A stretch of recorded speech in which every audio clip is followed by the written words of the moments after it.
Today's Animal Spirits is brought to you by Fabric. Michael, as I reach middle age, one of the strange things is that you start getting morbid thoughts. Yeah. You just started?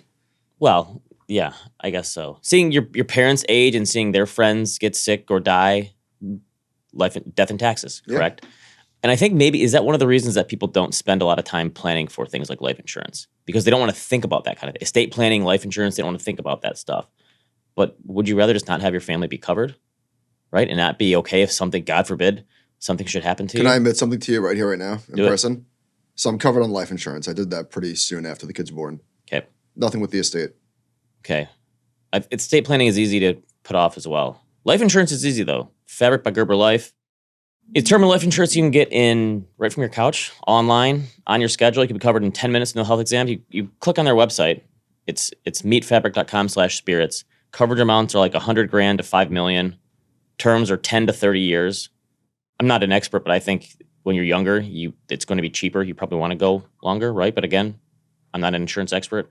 But it's very easy, and it's relatively cost effective. You can join the thousands of parents who trust Fabric to help protect their family. Apply in just minutes today at meetfabric.com/spirits. It's meetfabric.com/spirits. Policies are issued by Western Southern Life Insurance Company. Not available in certain states. Prices subject to underwriting and health questions. Check out meetfabric.com to learn more. Welcome to Animal Spirits with Michael and Ben. Mr. Carlson, it's good to see you. In person. We haven't done one of these together in a while. John, when's the last time? It has been a while. Over a year. Yeah. Good to see you. Is it easier to have me a distance away so you can be longing for me? Right? It does feel a little bit more natural. I think it's just what we've gotten accustomed to. It feels a little bit more natural for me when we're Zooming, you know? Yes. When we're reciting. All right, we're going to start the show with not housekeeping. I had this realization this morning. When I make these announcements, I call them housekeeping announcements. You need a new term for that too? Yeah. I'm on board with the bingo card into the parlay. I'm making that thing happen. Okay. It's not in my parlay. It's just I have an announcement to make. Okay. Or a plug. It's not a housekeeping note. Announcement. What does that even mean? Okay. We have an announcement to make. We have an announcement to make. Two announcements to make. One, Ritholtz Wealth Management is coming to Naples, Florida. Beautiful area of the country. We're going to be there February 19th to the 21st. Meeting clients, meeting prospects, doing a live TCAF with our friend Brian Belsky. So if you want to see us, get in touch. info@ritholtzwealth.com. That's February 19th through the 21st. Okay. And then the next month, we're going to be on the other side of Florida. Last week, I dropped a breadcrumb about future-proof Bahamas. I jumped the gun. That's not until October. Yeah, we got two more before that. I skipped one. I skipped two. Three. That's right. So in Miami, March 16th through the 19th. On the beach. On the beach, literally. We're doing Future Proof Citywide, and there will be a Michael Batnick birthday celebration. I am turning 40. I did not realize this. You're turning 40 while we're in Miami? Well, a few days later. Ish, okay. Yeah. You know, Doug Bonaparte did a 40th birthday party when we were out in California. Uh-huh. I think it was like a month early. What's the range there? Because that seems... A month early it's very Doug. That's true. Sorry, Doug, we love you. Okay. So what do you want done for your 40th birthday party? Well, in Miami, I don't know, but Robin's talking about planning something for me for my 40th, and I said, can we just skip it? I'm not like so for my bar mitzvah, when Jewish boys turn 13, they have a party.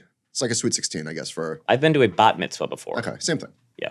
So the idea is usually it's like a I don't know, like a wedding without a wedding. It's like one of those formal parties where the boy or the girl runs in and there's like dancers and everybody's looking at them. That wasn't for me. I couldn't do that. I don't like the spotlight being on me like that. Between the bar mitzvahs and the bat mitzvahs and the summer camps, you Jewish New York parents. Watch it. You have to, no, I'm saying you have to spend a lot of money on your kids. That's like 3 weddings before they're out of the house. So I was the only person in my age group that I knew that I didn't have a traditional bar mitzvah. I just did like a sports party. And because you wanted it more low key. Yeah. So you're saying, so I am on the record saying, once you turn older, like you can't celebrate your birthdays big anymore. Like, or I don't like celebrating birthdays big. I don't want presents. You could do 40. But I'm saying 40 and 50, you should definitely do something. You have to. When you turn 40 and 50, that's when you can celebrate. I'm going to give you a free pass. You have to. I know. I just don't like that. But, nah. All right. Yeah, and everyone has to do like the black streamers, right? When I would turn 40, I had like black streamers? You know, when you turn 40, it's like, oh, your life's over, you're old. And so the signs are all in black and everything's bad and right because you're old and over the hill. You never seen that before? I haven't. Yesterday, I was having a call with Chart Kid, and Chart Kid is, I don't know how old he is, but he's a young man. He's in his mid-20s probably. Okay. So before we get on the call, I'm like, hey, who is this person? Like, I don't know, like, how old are they? Who are we talking to here? And he's like, I don't know, he's probably middle-aged, like 35. And I was like, are you fucking kidding me?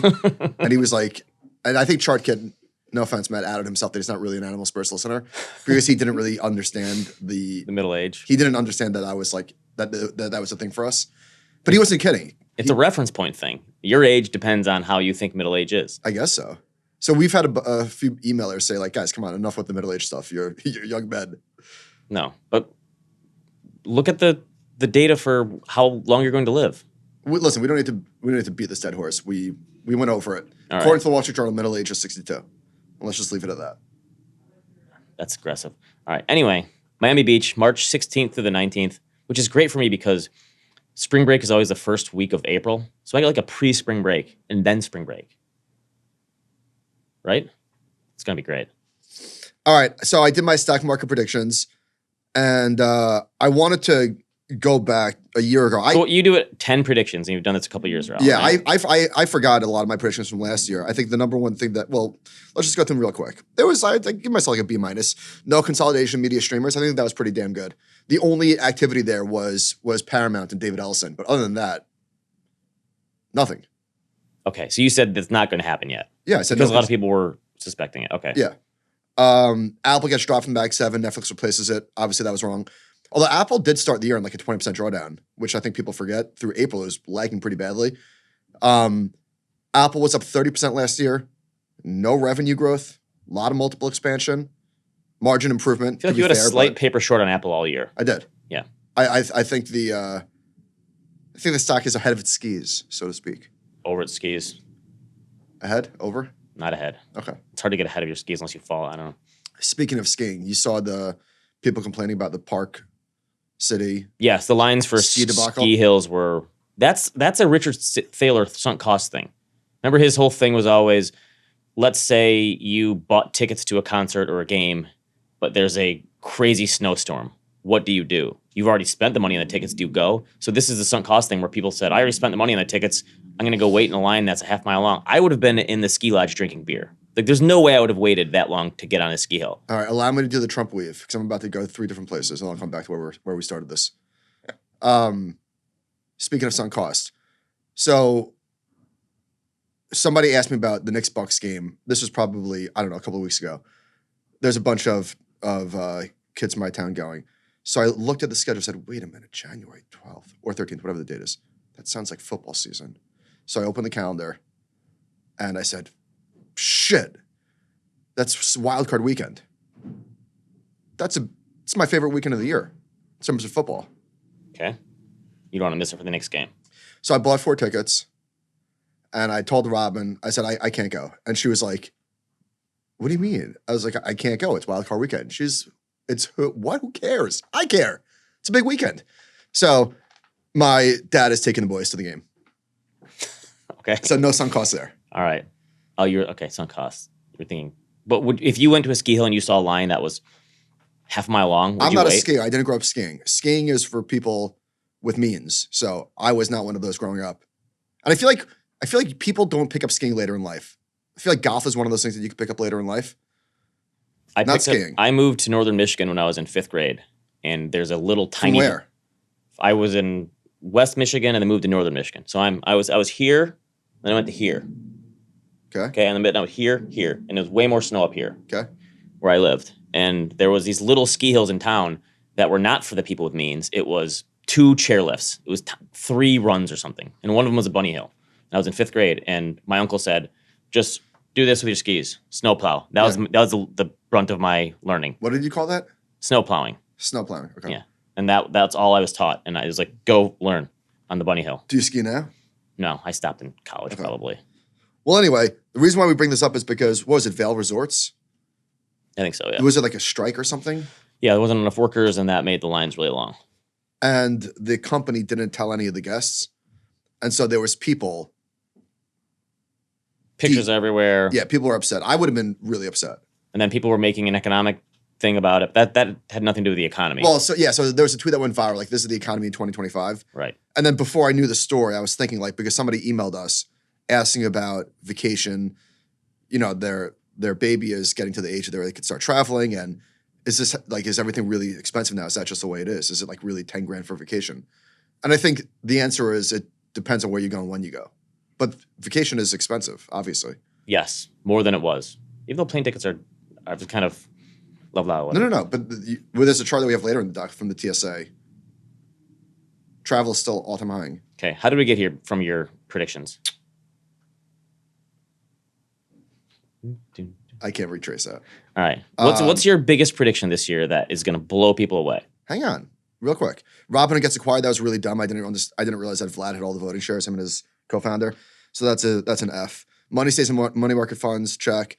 Inflation gets to the Fed target. The economy overheats. Inflation picks up. A little bit, but let's say that's wrong. Yeah, that's wrong. Vibe recovery begins. Yep. No recession. Stocks gain 20%. Large cap tech rolls on. Correct. The other 493 catch up. Incorrect. Bitcoin hits small cap did catch up for a little bit. It did. And then it rolled over. And Bitcoin hits 100K. Check. You did say that. I did say that. Oh, that's a good one. Yeah, that's a good one. That was your best one. So just going through the charts from last year, Amazon, which is a stock that I bought after going through this exercise, I don't think people remember that Amazon went the longest amount of time in between all-time highs. So it had gone 624 days. Wow. People forget how shitty of a year 2022 was. Right. Big time drawdown. Amazon was going nowhere for a while before that. For a long time. I didn't realize, or I forgot, that last year ended with a monster bang. The S&P was up 9 straight weeks going into 2024. Do you remember that? No. And then it was up. It's just a monster meltdown. 57 all-time highs for 2024. Yeah. So that was going into 2024. So that was like 25% of all trading days, because there's 250. No, do my math. 20% of all trading days, because it's 252 trading days a year, if I'm not mistaken. Yeah. So 20% of all trading days were all-time highs. That's pretty good. It was a good year. All right. So my boldest prediction. So finally this year, I did the odds as I said I would. All right. I'll pick this one. Momentum keeps going in the first half, but we have a double-digit correction and in the back half of the year and down overall on the year. I put that at plus 10,000, which is a 1% chance. Now, that doesn't sound like a 1% chance, right? No, it sounds like there's a. I would give that like a 20% chance. Okay, so would I, until I looked at the numbers with ChartKid, and there has only been 1 year, and this was 1928, where the market was up 10% in the front half of the year, and then ended the year down, which really surprised me. That is surprising. Counterpoint: things that never happened before happen all the time. Yeah.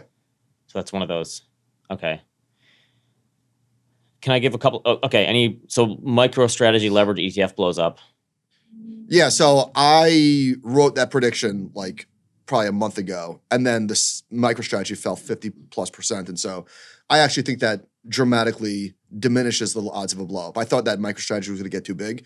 Now, if it goes back to 100 billion, then I think there's something. Now, I'm talking about the levered ETFs, not MicroStrategy itself. I think the levered ETFs can blow up, and I don't know all the inner mechanics well enough to comment on how that might affect the underlying, but there's just not enough inventory, and there's some weird shit going on with the dealers and the gammas and the hedges and all this nonsense. Right. As they get too big, it screws up the options market essentially, Sure. right? You got anything? I got a couple. I'm going to offer a Grand Rapids hedge prediction, so don't give me crap about this, but I'm basically going for the tails here. So either the AI bubble kicks into gear and we start looking like, okay, this is the 90s, 20%, 30%, 20%, like that kicks into gear. With what, the overall market? Yeah, and and people start thinking like, okay, if we're going to do this and they're going to keep spending and AI is going to be big, we're going to get on this thing and we're looking at like a .com bubble starting to blow. Like I think like another big year and people go, holy cow. Or like Nvidia falls out of bed and everyone goes, oh no, okay, air pocket. So Yeah. I'm betting on those. That's my prediction. That's kind of a hedge to say both of those, but I'm not predicting like it's just going to be a boring. Nothing's going to happen here. Yeah, I'd say 60-40 in terms of like keep going versus it ending this year. So if it just feels like early to end. That's why I actually think that there's a better chance of like, okay, we're really going to do this, and it's going to start inflating. It's a back half of 2026. So I think that if Nvidia did fall out of bed and it took the whole market down with it, my other one would be bonds outperform stocks. People are way too positioned for rates going up, and the economy is overheating, and that if Nvidia falls out of bed, GDP growth is maybe not as high as people think. Interest rates fall, bonds up, like the 10-year outperforms the S&P. How's that? Mm-hmm. Then the S&P ends the year, unlike it ever does, with a 0 to 10% return. I always say that you never have a normal average year. Yeah. That would be my prediction, that we have a normal to average year. How's I that? saw somewhere recently that Europe has had a lot of average years. Oh, really? I didn't. Which is If you interesting. look at their Like 5 to 10% returns. okay. You said money stays in money market funds again. Yeah, I mean, I feel pretty good about that.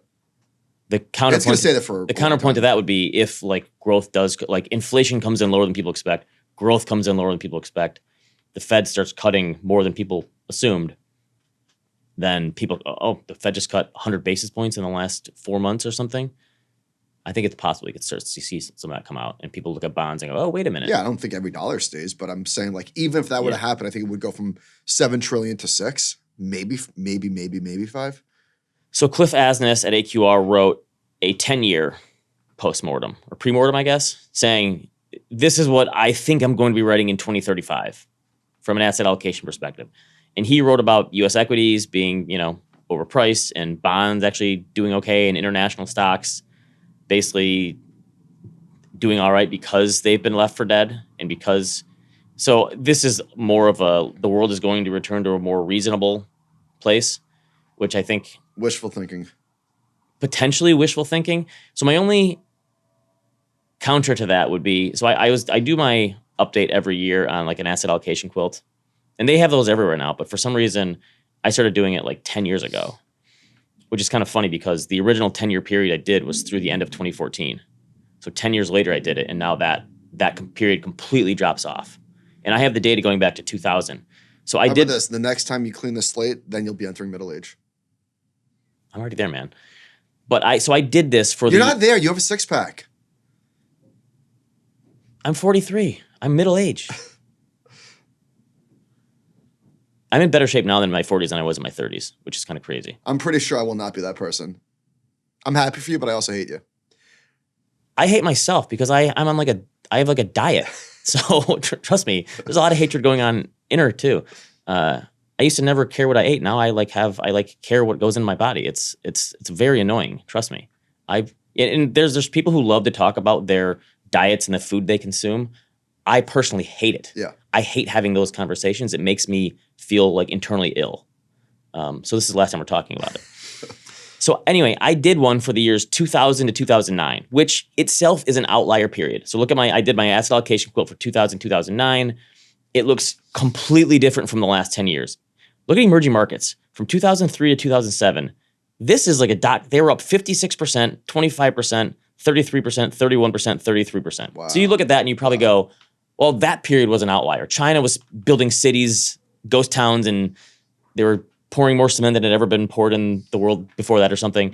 So you look at this period and you say, that's the outlier. But my whole point of this exercise is I think the next 10 years is going to be more unpredictable than people like. I think there's way too much recency bias going on, even if that recency bias could continue to work for 2, 3, 4 years. That's a good take. I firmly agree.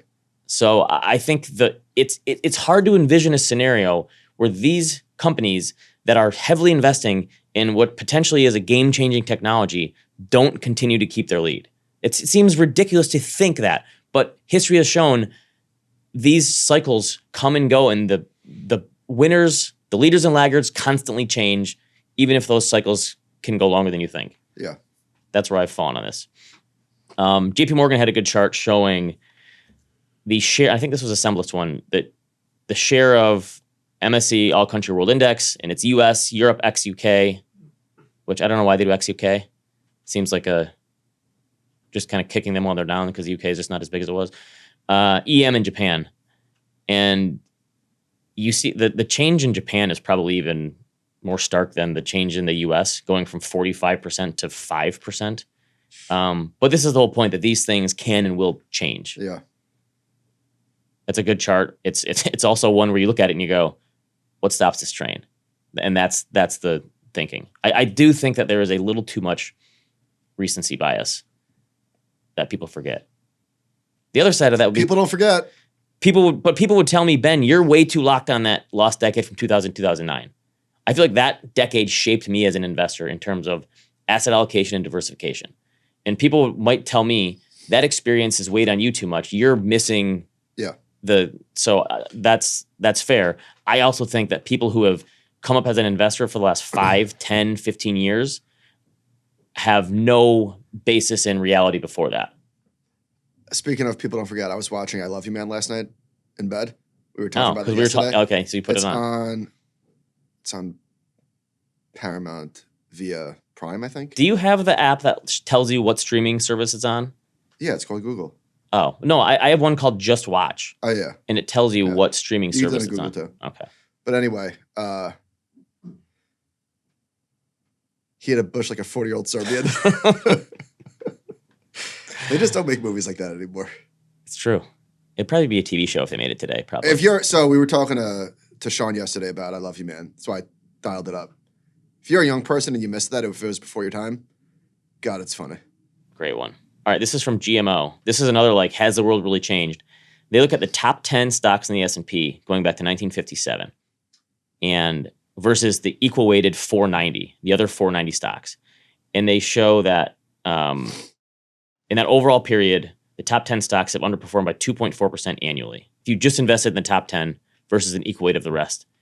But since 2013, the top 10 has outperformed by 5% annually.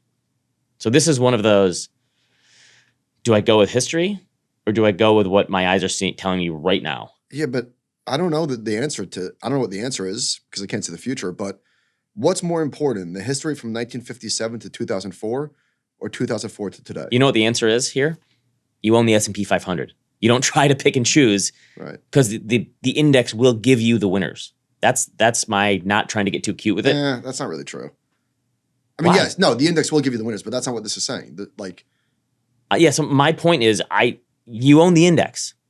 That's how you ensure that you own the winners. I don't think you try to get too cute with it.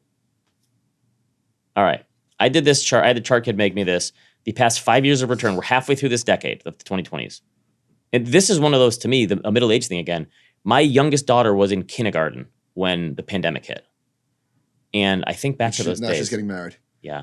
So now she's in 5th grade. And it is one of those, type of moments. Yeah. But it's I don't know, one of those hard father time is undefeated kind of things. But so halfway through the decade, and every single year for the S&P 500 at least has been a massive year. In 2020, we had a 34% drawdown and an 18% up year, which is a crazy move. Wow. 2021 was up almost. You know what? That will never happen again. See, I think that it's more likely to happen. No. Something like that. Because cycles are moving so much faster. I'm saying they're... But down a third in the middle of the year and still ending positive 18%. Okay. The only thing that can cause that is a pandemic or something like that. 1987, it almost happened. 1987 was down 34% and ended the year up 5%. All right. But it was up 40% going into the... 2021 was up almost 30%. 2022 was a 25% drawdown and finished the year down 18%. 2023 was up 26%, but had a 10% drawdown. And then 2024 was up 25%. Isn't it a contrarian play to say, maybe that's why I made that prediction, just more boring and average for the next couple of years? I don't think we have that ability, though. Yeah. Can I just make a New York comment real quick? Go ahead. As a non-New Yorker, the sounds coming from buildings. We're recording this right now. It sounds like someone is moving massive pieces of furniture above us. There's sirens constantly going off. The heaters always make really loud noises. Do you just get used to that in New York buildings? I don't even notice it. John, do you?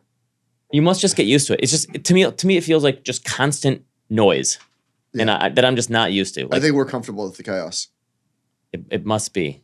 The building may implode on itself because the boiler started on fire in the building yesterday. We took the elevator up this morning, and the guy said he had to sleep here just in case. I don't know. Do I feel great about that? Not really, but I guess he just rolled the punches. All right. Balchunas checking in with the final top 20 ETF leaderboard for 2024. VOO ended with $116 billion in flows. So that VOO That's is Vanguard's S&P 500. But it has totally surpassed SPY as the S&P 500 ETF. Is that fair to say or not? No, it's not. No, but I mean, it seems like a few years in a row now that it's gotten. But in the other one, IVV is the iShares. They've had more flows, but SPY is still the biggest. Okay, so they'll be passed this year by IVV and VOO. It looks like. So IVV is the iShares one. That was number 2. So the S&P 500 again is the thing. This is interesting. So IBIT, the Bitcoin ETF, was 3rd. Wow. VTI was 4th. Okay, QQQ, SPY. Here's a surprising one. AG was 7th. The AG. But I looked at this the other day. Bonds are still in a drawdown. I think the AG is down 9% from the highs. We're in like a 5-year drawdown for bonds on a total return basis, including any income. And over the last 10 years, bonds have returned, the AG, like 1.3% per year. Maybe the worst fixed income environment ever. People still want balance. But it's easier to lean into bonds, I feel like, because you see, well, yeah, but yields are 4 or 5% now. Uh-huh. So, okay. I announcement to make. Not housekeeping, announcement. I put a new title in here on the doc. Okay. I put a new section, retirement. Okay. I don't think this is going to get a lot of play. I feel like this is like a 1 every 8 episodes thing, but it's okay.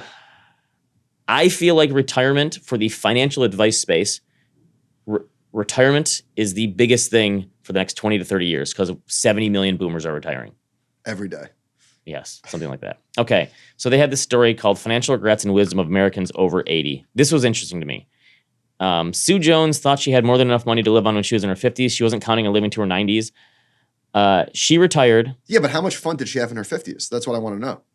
That's a good question. So she retired with $50,000 in retirement money and a $2,900 a monmonth pension in Social Security. Her husband had a pension.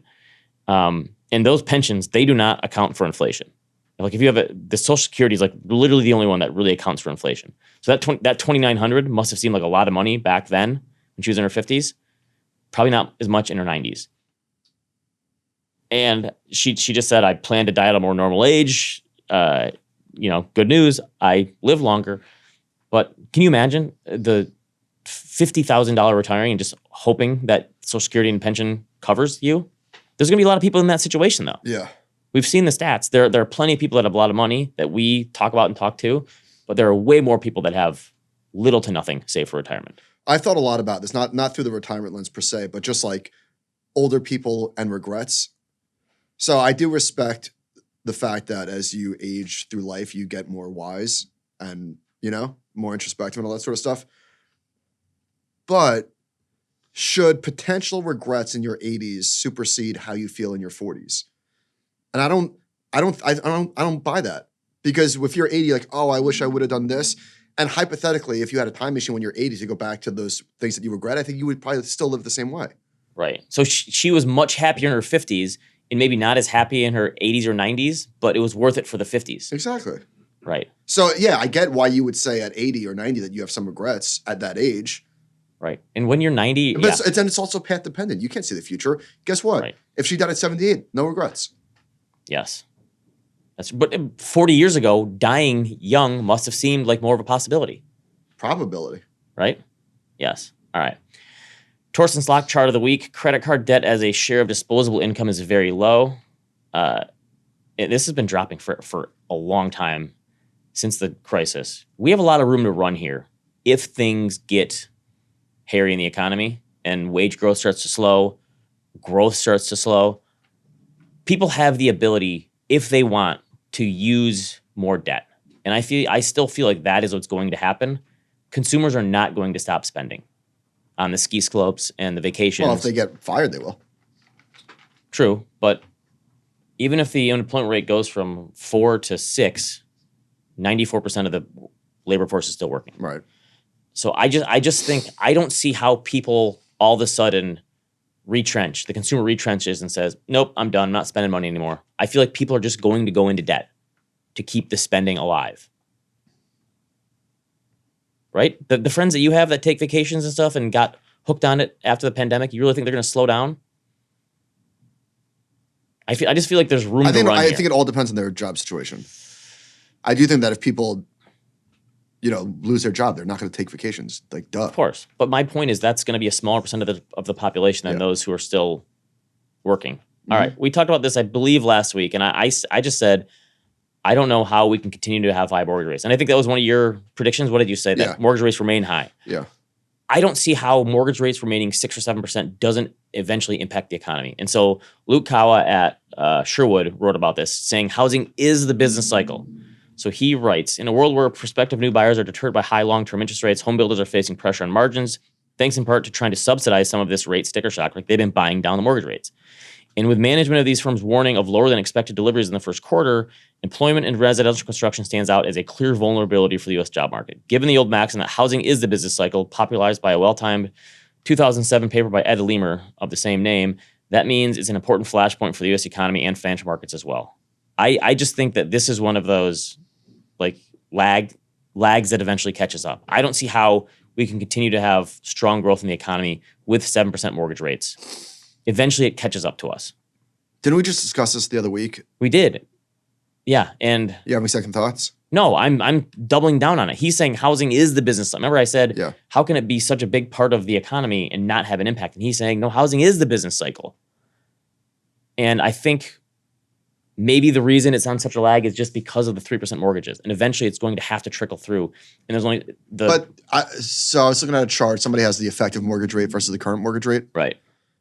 Could have been, doesn't matter where the chart came from. We're still so far below where current mortgage rates are. And the high mortgage rates are impacting a very small percentage. Yeah. It's growing. But just can you imagine being a realtor in this environment? Like how many people have dropped out of that as a profession because there's just little to no activity? Yeah.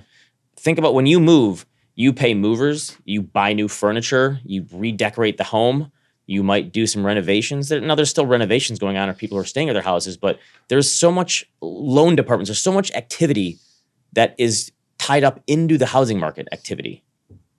Yeah. I just think eventually it has to make a dent in something. All right, moving on. This is a great email.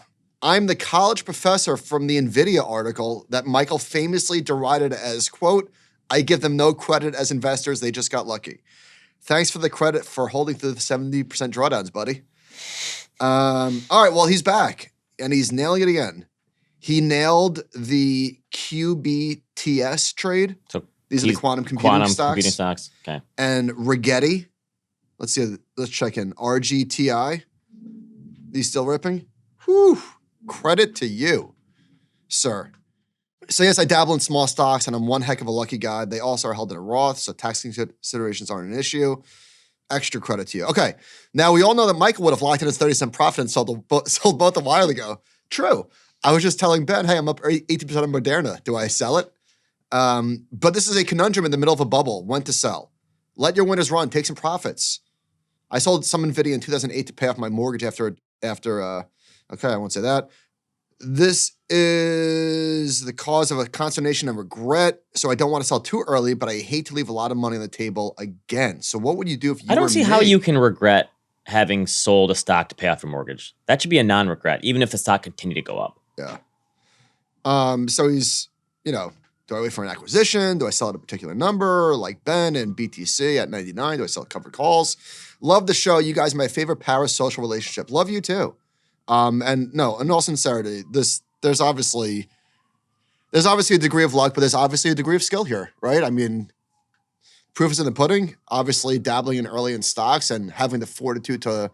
As guys who aren't going to hold 10 baggers, probably besides the S&P or VTI, there is no good advice to provide here. But wait, but really, if part of your investing strategy is to be speculative with small stocks and invest whatever, a couple $1,000, like.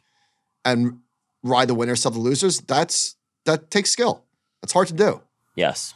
So anyway, there's to Ben's point, this would be a lot easier if I could see the future, right? I'd give you perfect advice. But I understand the regret part is like, I'm sure it's painful to sell at 6 and watch something run to 30. I wouldn't know. The other Just kidding. thing that would have to play head games with you is, am I really picking another NVIDIA here? Like, are these really going to be a huge winner like that was? That's who's to say? Yes, that'd be the hard part. Like, or are these stocks going to round trip? Because I don't know, this quantum computing thing is not going to be as big as people are saying it is. So I would say the way that I would recommend, because I'm not actually doing this because I don't have these sort of giant winners. Is it just a trailing stop? Like, is it something as simple as that? So Like, I won't let this thing fall more than 10% from its all-time high. or 20, like Whatever your number is. 20% and I'm out. Whatever your number is. Right. I don't want any losses below 20%. So then you have to be okay with saying, like, there's no way I'm going to sell the high, just by definition, with the trailing stop. Right. That's not a bad. Or how about this? Let's say that I'm making this up. Rigetti is at $19. What if you put an upside target? All right, I'll sell at 25. Come hell or high water. Whatever it is, you have to decide beforehand. That I know for sure. I just love that. I don't know why this is called Rigetti. It sounds like the name of a character on Saved by the Bell. Like, oh yeah, Zach dated Stacey Rigetti that one summer. Yeah. It sounds like, did an Italian person? Whatever happened to Jeff from the Max? I feel like that guy was like a poor man's Rob Lowe. He was in Starship Troopers. He got his brain sucked out. He was too creepy with Kelly Kapowski. That was the problem. Yeah. Right? Can't tread on her. All right. From the Wall Street Journal, a few people sent us this one.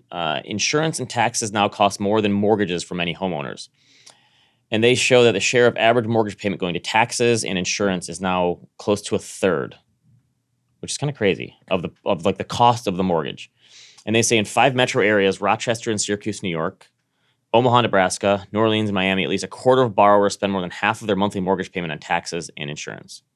So part of this gets back to the thing we've been talking about, that home insurance in a lot of places is rising for a number of reasons. Part of it is the insurance market, and part of it is people suing these places, I guess, and part of it is the weather. I think the other part of it, though, is just if you bought a house 20 years ago or something, and you have a very low mortgage payment, or you refinance a few times, and you have a low, like, of course, taxes and insurance are going to continue to go up as a portion of it. It means your mortgage payment is just really, really low. So I don't really have a lot of sympathy here for people complaining about this. For some of the people. Okay, that's Ben at... I'm just saying, I don't think, I have way more sympathy for people who are not able to buy a house. Listen, as a non-man of the people, I'm not surprised to hear you say that you have no sympathy. Than people who did buy a house and now are seeing their costs rise. Guess what? Your house is worth way more than it was. Right? Now, there's some people who bought in the, they had stories here about people who bought in Florida and are saying, I wish I would have never bought in Florida because the cost of my insurance and property taxes are way more than I ever thought. Yeah. Sympathy there. But I don't have sympathy for people who bought a house in 1997 and have an extremely low mortgage payment, and now their property and insurance is going up too. Guess what? Your house is up 5-fold since then. Yeah. You're fine. Yeah. How's that? I'm having sympathy for the other third of the country that never bought a house. Fair? Okay. All right. JP Morgan Guide to Alternatives. You go through this one? I did not. Okay. They have a chart showing U.S. real estate transaction volumes. And I kind of feel like we stopped talking about the office space crash. That's right. Commercial real estate was the next Lehman Brothers, right? Yeah. Remember that? I do. What happened to it? I mean, it's still disgusting. Like, the transaction volumes on apartments are way down. I mean, industrial's hanging in there, but... I think we kind of nailed that at the time. We said, listen, this is not going to be an event. Yeah, it's going to be a death by 1,000 cuts if anything really bad happens. So they show the U.S. online retail sales by segment, and they compare today with pre-pandemic. And total online retail is 15.6% today. It was 11% before. Clothing and general merchandise is 14.5%, up from 10. So we know where all these trends are going. And they look at the change in the number of physical retail establishments. And the biggest hit is, not surprisingly, department and discount, down 40%. And this will just continue to shrink, right? Like, there's nobody's opening up a Macy's. And in fact, I went to a Macy's, Ben, the other day. It was January 1st. I was in the city. You know what really... You went to like the Macy's, the one with all the decorations and such? You know what gets my rocks off? I like working when nobody else is. Yeah, makes me feel good. You came and worked on January 1st, right? Yeah, it makes me feel good. Okay. I'm a sick puppy. You and Jensen Wang from NVIDIA. Did you read that thing about him? No. That said that he loves working on vacations. His team, this is from the new Take Him book about NVIDIA, and someone posted a little screenshot of it. And he said his team hates it when he goes on vacation. Because he says, I'm sitting on my balcony watching my kids play in the sand, and I'm firing off more emails than ever because I love working on vacation. Okay, I don't do that. Michael Batnick is just like the NVIDIA CEO. Yeah, no, that's not healthy behavior in my opinion. No, not at all. He says like he loves working. Okay. Well, anyhow, so I was in New York City without a belt. I only have 2 belts. What's your belt situation? I have a jeans belt, like a leather belt, and I have like a summer belt that's more of like a. So you only have 2 belts too? I'm a 2-belt guy, yeah. Okay. So I'm a 2-belt guy. One of my belts is a little bit too small, so it doesn't really fit well. And then the other one is just worn down. Plus, I feel like you have to, when you have a belt that fits perfectly and you've got it, like, there's no need for another one. Yeah. Until you lose that belt. What happened? I don't know. Just can't find it. On vacation? So anyhow, I was in the city. Pants were falling down. Went into a Macy's. Not a great experience. Never is. No, horrible. No. Finding the stuff you want or need and the sizes, it's, yeah. So the Macy's right over here, the flagship, what does that store losing? $150,000 a day? Obviously, I'm making that number up, but it's just a slow drip to zero. Yes, but they have great decorations, though. Yeah. Can't beat that. All right. I want to talk about private markets. The FT did a piece on the state of the industry. They said the tally of VCs investing in U.S. headquartered companies dropped to 6,175 in 2024, meaning more than 2,000 have fallen dormant since a peak of 8,300 in 2021, according to PitchBook. And I think this is very much like all the IPOs that shouldn't have happened in 2000, right? Like it's sort of nature's healing type of thing. So they show all these charts. Right, so that decline is not a worry as much as the worry was I'm not worried back then. But I do think that it has massive implications, which we'll get to in a second. So they say more than half of the $71 billion raised by US VCs in 2024 was pulled in by just 9 firms. So concentration in VC like everywhere else. Andreessen Horowitz, Iconic, Thrive, the giant ones. And so funding is down. And so the little players, the ones that came in, they're gone. They're having a much more difficult time raising money.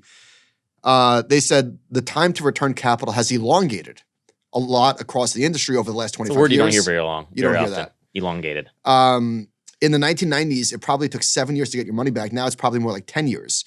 Some LPs have run out of patience. The $71 billion raised by U.S. firms in 2024 is a 7-year low and less than 2/5 the total haul. And they have a chart showing new VCs, they basically went to zero. Right? Like they raised 20-something billion in the peak of 21 and it's effectively collapsed to zero. All right, so I think there are massive ramifications for this. Not just like for the entire economy and for the stock market. Okay, hit me with it. Massive. So look at Sherwood has a chart showing OpenAI's valuation in context. The latest is $157 billion. And that is bigger than Zoom, Snap, Zillow, Warner Music, Domino's, Ralph Lauren, Roku, Duolingo, American Airlines, and New York Times. Combined. There's another chart that shows big tech has acquired 870 companies, again from Sherwood. Looking at Google, Microsoft, Apple, Meta, Amazon, and NVIDIA. 870 companies. So back in the day, Vision Pro would have been a venture-backed company. Like the company making the Vision Pro would have been a venture-backed company. Mm-hmm. Now it's just Apple. Right. So the biggest companies are being funded by... Right. Waymo would have been its own company. Exactly. So the biggest companies are being funded by by the Mag 7 and the largest venture capital companies that don't write $200,000 seed checks anymore. Because the funds are so gigantic. Can we spin this in a positive way? I'm not saying this is bad. No, but my positive spin on this would be if you're investing in the S&P 500, it's not as concentrated as you think. Sam Rose made this point a lot, that when you're investing in one of these big companies, Google, Microsoft, Apple, you're not investing in one business line anymore. I get it, but I don't buy it.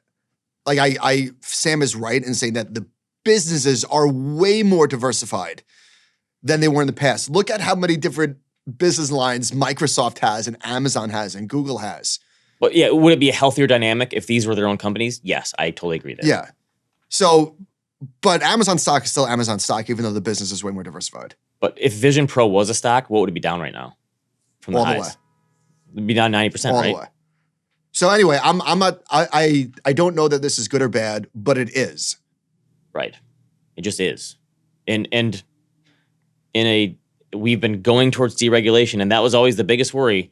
I heard that from a lot of like value investor friends. Like, just wait. When they break up Amazon or they break up Google, and that is just not happening. So I don't see how that happens. This is a fundamental shift from the way things used to be, the way things used to get funded. and further solidification of the Mag 7 as giant moats. Yeah. Like NVIDIA's funding CoreWeave. Yes. I feel like everything I learned about monopolies in my Econ 101 classes, throw it out the window. Yeah. Right? Because these monopolies actually make it cheaper for people buying their products in a lot of ways. And easier and more efficient. They're not you can find bad stuff they're doing, but consumers love these companies. 5 years ago, you and I would have said there's a 3% chance that in 20 years, Amazon and Apple and Microsoft are still dominating and Google are still dominating. Now, is it 50-50? I'd say better than even odds. We're closing in on three companies that are worth $4 trillion. I'd say it's better than even odds that these companies are still dominating in a decade. I'm not suggesting their stock price is going to continue to grow up 20% a year forever, Right. But still, $4 trillion is a large number. Who replaces them? Oh, Michael, read a history book. Okay, things change. Right, but what's the time frame on those changes? Yeah, maybe the leaders stay leaders longer than they did in the past. No, not maybe. I'll pound the table on that. It's already here. Yeah. It's already happened.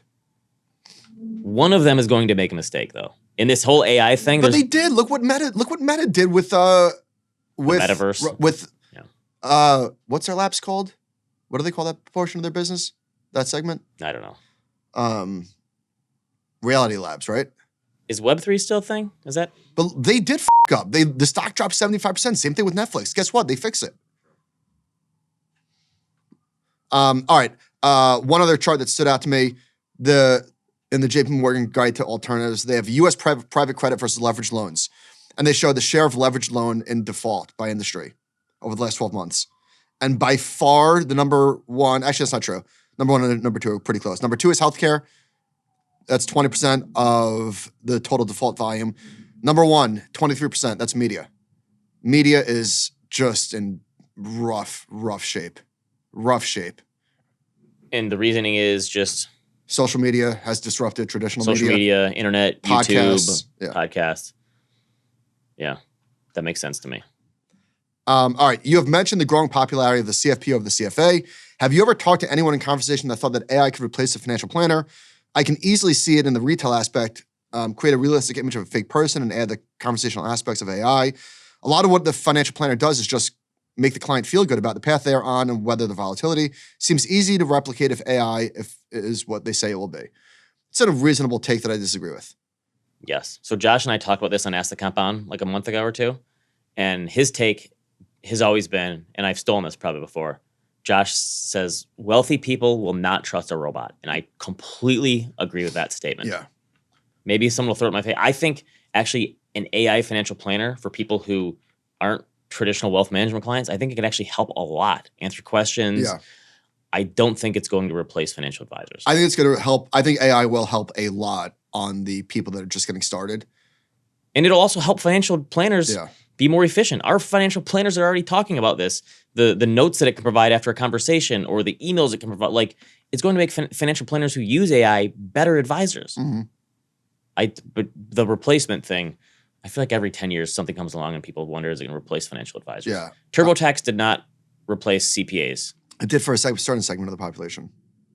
And I think AI will do the same. All right. Hey, guys, love the show. I was curious if you could talk about how you benchmark your own personal portfolios. Given that neither of you are very close to retirement, equity heavy, do you try and beat the S&P 500? Do you anticipate missing some years, outperforming others? I often hear you guys talk about gains and losses in individual stocks, but I don't know how you view your own benchmarks. I got to be honest. I don't know.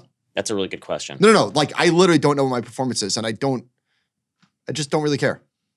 As crazy as that might sound. In the back of my mind, back of the envelope, I guess, know what my performance is based on what I own and such. And once a year, I update my spreadsheet. I did it last week. I updated my spreadsheet. I look at my performance. Here's what I put in. Here's the difference. Here's what I made. That makes sense.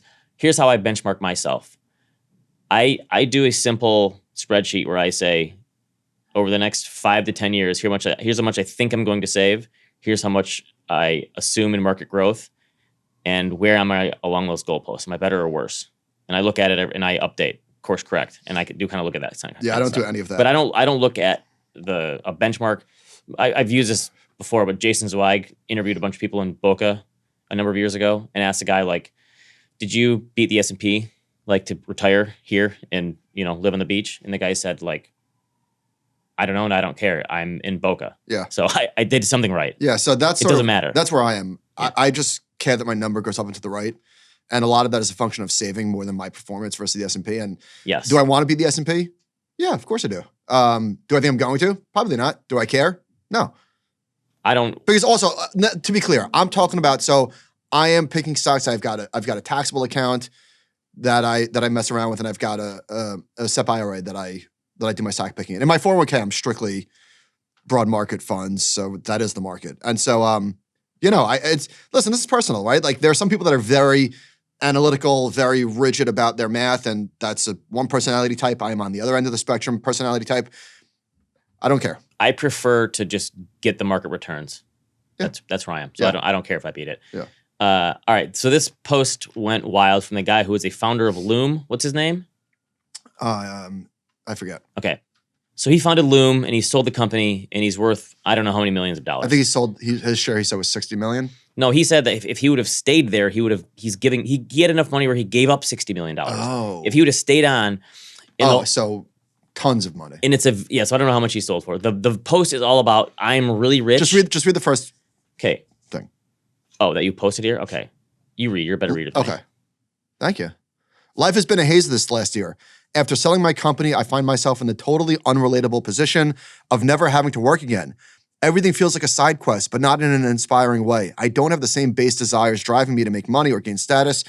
I have infinite freedom, yet I don't know what to do with it. And honestly, I'm not the most optimistic about life. I know this is a completely zeroth world position to be in. The point of this post is not to brag or gain sympathy. To be honest, I don't know exactly what the point of this post is. I tried to manufacture one, but I just felt like a phony. Then I recognized the irony of creating purpose out of a blog post when I don't currently have much conviction of purpose in life. So anyway. So Loom sold for $975 million. That doesn't mean he got that much, but he got 50 to 100 million, something like that probably. Yeah, I understand this completely. It is funny to me though to think it becomes an existential crisis when you become ridiculously loaded, and I get it. But read through all the old books about like the Gilded Age, the Rockefellers, the Vanderbilts. There was no existential crisis about being so wealthy. They either spent their faces off partying. Have you read the Vanderbilt book? Mm-mm. They literally passed out rolled up dollar bills to smoke cigarettes out of. They were smoking money. They were just lighting money on, they were spending so much money on parties and boats, and they spent all their money. Or it was Rockefeller and turned around and like gave it all away and set up charities. Like they did not have you had no existential crisis back then. Yeah. You either spent or you gave it away. And I understand why we have the existential crisis now because of how interconnected we are and the internet and all this stuff. But it's interesting to think about that. That was never a thing before, really. Yeah. I think it's probably also isolating and lonely. Oh, I'm sure. When everybody knows, when you can't hide your wealth, it's like, dude, it's a headline. It's probably like becoming famous. Like if you're an actor or an Yeah. actress that becomes famous, like you can only talk to other people in that position. There's not many of them. Yeah. So I think that the entire audience, ourselves included, would say, well, like, give me the money and I'd figure it out. I wouldn't be having an existential crisis. So I don't think this guy's not asking anybody to feel bad for him, but it's just an interesting thing that when you finally get the prize, it's like an empty feeling. Right. He's talking about like traveling around the world and meditating and all. Yeah. It's Also personality type, right? Like I think that there are people that money has all sorts of different impacts on them. Some, are their best versions of themselves. Some are their worst. Some are in between. Some are. This is my thing about 10 million being the sweet spot, and having 50 or 60 turns it from being this is amazing to this is a responsibility. Yeah. I don't want to mess it up. Yeah. All right. Also, from that Sherwood post that I referenced, which is just very chart heavy, they have one that shows how sequelitis changed movie titles. So they show the top 10 movies per year, and then they show like how many of them are sequels. And if you look at 24, if you look out into 25, it's a lot of sequels. Unfortunately, this is what's ruined movies, I guess. Lucas Shaw did a post called the fact that he looked at ticket sales by year, and he said rising prices have masked a 20-year decline in U.S. movie attendance. And he said domestic box office based on tickets sold peaked in 2002 and has fallen 50% from that high. He said, even excluding the couple years most affected by the pandemic, inflation-adjusted revenue is near an all-time low based on data going back to 1985. And I guess that's part of it, is a lot of the high-quality stuff that would have drawn people to the theater in the past is now just on TV. But I think you see this a lot with TV shows. There's a lot of TV shows that should be one season and done. And they come back for the second season, and it's not as good. And you just think, those would have been movies in the past. We've lost those as movies because now they're TV shows. Yeah. So I think that's a trade-off that I think I'm okay with in some ways and not okay with in other ways. You know, people were mad about LeBron for ruining the NBA with the Big Three stuff, how it became like just a superstar type of league. I think Marvel did the same thing to the movie industry. Yeah. Right? It just became so bankable to just find this IP and just beat it to death. And they went too far. Yeah, that's fair. And yeah, the studios say we can't make money on this stuff anymore. Yeah. So we're not going to make it. What happened to Juror number 2? They didn't do a wide release. So Juror number 2 came to Max last week. And I kind of, I know I heard about it, but I kind of didn't see it. And you're probably in the same situation. Wait, heard about it, yeah. Wait, Clint Eastwood? Huh? So Warner Brothers didn't do a wide release. I'm not exactly sure what the story is there. Probably because the movie kind of stunk. Oh, you thought it stunk. So give me your take. It was a better premise than a movie. The premise was really interesting. Yeah. What would you do in this situation? I love those. I thought they could have done a really good twist ending, right? Did he, didn't he, did he, didn't he? And then they leave it up to, I didn't like the ending at all. I thought the movie was could have been a half hour shorter. Okay. Dan LaRosa hates the movie. And he doesn't understand why. So he's with me. Yeah, he's with you. I liked it. Jonathan liked it. I thought the one complaint that I had about the movie was, because I love the premise like you did, the supporting cast was horrific. And not J.K. Simmons or Kiefer, but who was just in one scene that was kind of weird. But the other jurors were really bad actors. So Clint Eastwood is a 94-year-old director. You could tell the quality of his movies has just dropped off a little bit. That was the part I saw. I didn't like the mule either that much. Interesting premise. Okay. Would appreciate your call on this situation. I agree that the first car should be a hand-me-down. Mine was a 1987 Ford Escort, and my wife got a 1984 Chevy Celebrity. The oldest car in our family is a 2017 model year compact SUV. My daughter will be 14 in May and is already gunning for it. When she turns 16, it will be 10 years old with 85,000 miles on it. Probably worth around 12 or 13 grand. It's all-wheel drive, plenty of safety features, and it's just a 2.0-liter four-cylinder. Sounds perfect, right? Here's the catch.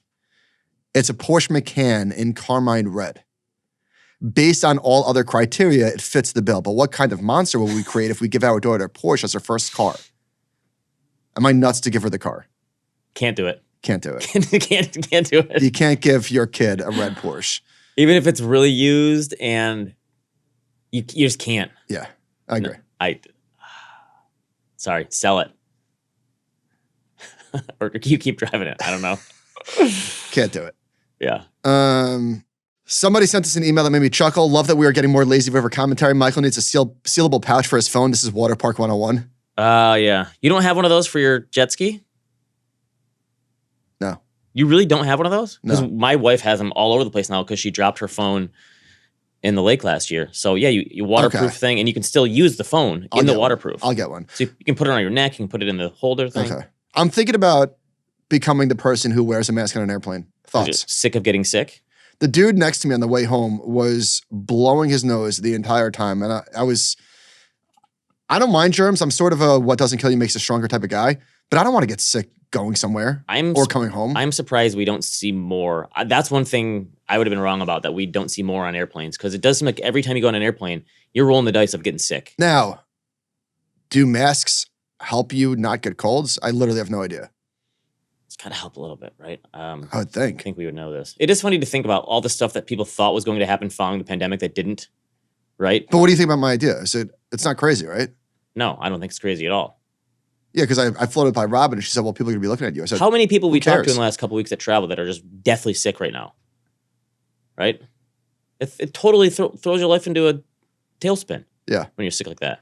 All right. So I usually, because you told me to when I get into LaGuardia, I take a cab to the train station, and I always try to tell the cab I'm going to the 30th, 3rd, and 31st in Astoria. Yeah.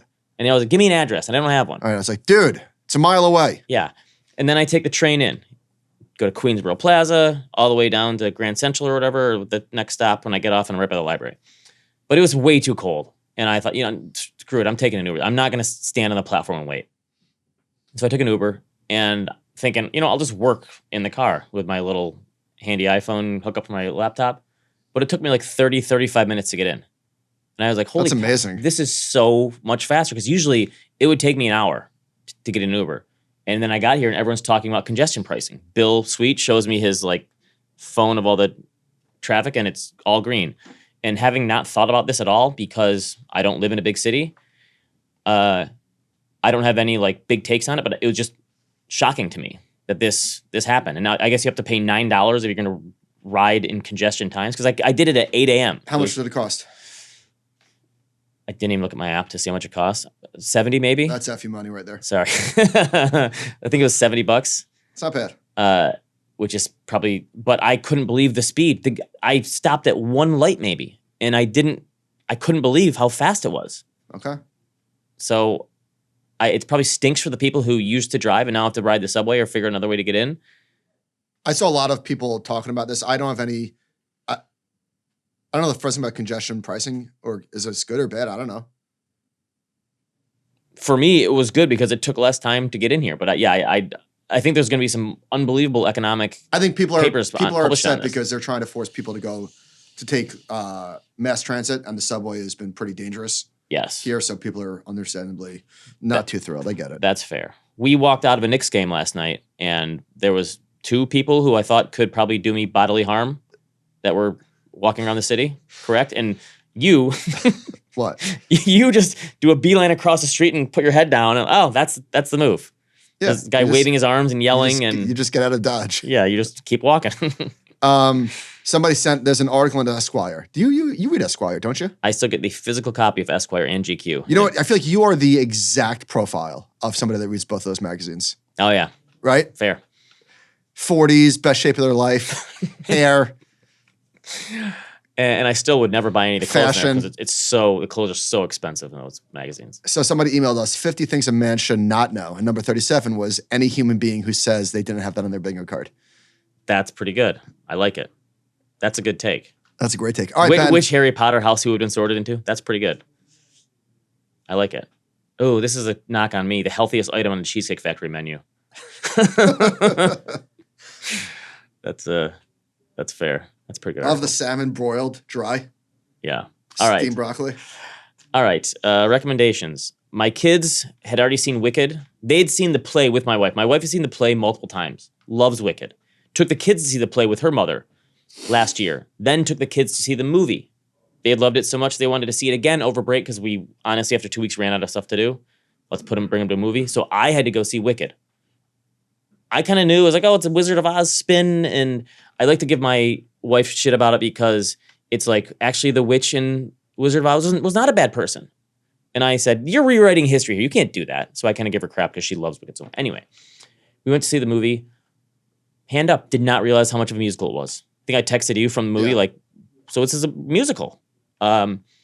Despite the fact that I'm not a fan of musicals, personal preference, don't mind people who are, it's just not my thing. Love musicals. It was a very well done movie. Oh, It was. Did you enjoy yourself? I kind of enjoyed it. Again, it was like, I didn't need all the songs. Yeah. But it was very well done. My kids absolutely love it. They can't wait for the next one to come out. But I thought it was very well done. Is the next one coming out next year? Yeah, it's like a year away. Okay. So my kids can't wait for it to come out. Were they upset with the cliffhanger? I don't think so. No, I think they enjoyed it. Okay, I watched Blink twice on your recommendation, and I've put this in the bodies, and it's What's Inside. 2 other Michael Batnick suggestions that I liked. This one I didn't like as much. No? A little too dark for me, and it was one of those where a lot of these thriller movies, there's going to be a twist, but I felt like this one was there's a twist coming. I loved it. I thought it was too much of yeah, we know there's a twist coming. It was well done, but it was just too dark for me. How about Christian Slater? Still looking good. You know who wrote and directed that movie? I don't. Zoe Kravitz. Oh shit. Yeah, which I did. She wrote it and directed it. All right. I came across Diner the other night for some reason. Kevin Bacon movie. I never heard of it. The 1970s, like one of his very first movies. And it's a good, like, guys in the 1950s, like the diner was their hangout. And God, Mickey Rourke, before he had his plastic surgery mess up, I know there's been stories on it. What a great looking guy he was. He really messed up by doing all the plastic surgery. Did he die? No, he's still alive. Okay. But I started going through the Kevin Bacon movies again, and I feel like I'm here to go against your Kevin Bacon chart. Animal House, Diner, Tremors, Footloose, River Wild, JFK, A Few Good Men, Murder in the First, Sleepers, Mystic River, Crazy Stupid Love. He's been in some really good movies. I think your point was like... Footloose? I mean, I don't like Footloose, but that was you really do like musicals. I've actually never seen Footloose. No, my point was... But he never delivered to the box office. Was that it? He was like the 14th choice for all the good movies that he didn't get. And now, it's not his fault, because he was going up against Mr. Hanks and, you know, that whole cast of characters. True. But my point was he's been in a lot of stinkers. I think that was the point of the chart, okay. right? But okay, I picked out his classics. All right, one more thing. My kids are into the Mr. Beast stuff, which I don't want to be the adult that like shits on the kids' trashy stuff, because I watched plenty of trash back in the day. I watched dating shows. I watched the Real World Road Rules challenges. Like my parents, I'm sure thought, "What is our kid Court watching?" TV? Were you Judge Judy guy or? I never got into the Court TV actually. So anyway, my kids watch the new Mr. Beast show on Amazon, and I never really got the Mr. Beast thing. Just whatever. I'm past that. But all he does is he puts people in situations of my kids are constantly saying, "What would you do in this situation? Like, would you do this thing for a lot of money or not?" So I guess that's his whole. I'm sure there's more to it than that, but that's the whole thing. Like, we're gonna put you in an uncomfortable situation, and you're gonna have to potentially screw people over or do this weird thing for lots of money, and that's the whole thing. That's it. That's pretty much it. Yeah. Is it good? My kids like it. It's okay. But I come in and out of it. Is it his money that he's giving away? Is that sort of what makes it so cool? Probably interesting? Not. Probably not. I'm sure it's Amazon's money. Okay. All right. Oh, you see this 8-Bit Christmas poster in here? Okay. You ever see this movie? We tried it this year. Didn't like it? My kids gave up on it. I thought it was okay when I was watching it. Somebody emailed, it's a Christmas movie that you should add to the list. Okay. Didn't draw my kids in, but, you know, we had other stuff going on. Okay. All right, I'm here to say that if Linus were on Netflix, it would be a massive show. Okay. I binge watched not just season 1, but also season 2. And there are phone down shows like White Lotus, Severance, right? Where you're dialed in. I would say that Linus is as close to the line of a phone down show, but it is on the side of a background show. In other words, you could have it on the second screen while you're working and still. I feel like Taylor Sheridan shows it's okay to be on a screen a little bit. Because there's a bunch of dialogue that you can completely zone out of. Yeah. But the action is serious. Morgan Freeman is cooking. Nicole Kidman too, right? I watched the first episode. Yeah. Morgan Freeman is in it a bit, but when he's throwing 175 miles an hour. Remember Doug from House of Cards? Oh yeah, he was in Penguin too, right? He was in Penguin too. Yeah. You know who he looks like in our universe? Wes Gray. Ah, I see it. Right? Yep, I see it. I'm just telling you right now, anytime there's incoming, get down. Yeah. I'm in. Okay. Yep. Right? It's like it's that type of a show. It kind of goes right into it too, right? Doesn't mess around. It's good. It's good, clean fun. It's only 8 episodes.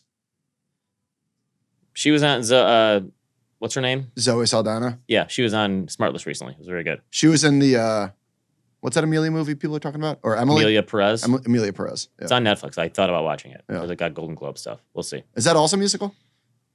From now on, you are exclusively a musical guy. What was it? La La Land a few years ago? I never saw that one. Ryan Gosling. 5 minutes. I turned it off. Yeah. No offense. No offense to musicals. It's not my thing. Okay. Like I don't see. You can't move a movie plot forward with a musical number. It's tough. Yep. All right. We did it in person. How'd it feel? Not bad. John? Great. We're good. All right. All right. Keep the emails coming. animalspirits@thecompoundnews.com. Thank you for listening. Have a great weekend and week. There's an awkward close. I don't think this worked, Ben. We'll see you next time. Nice try.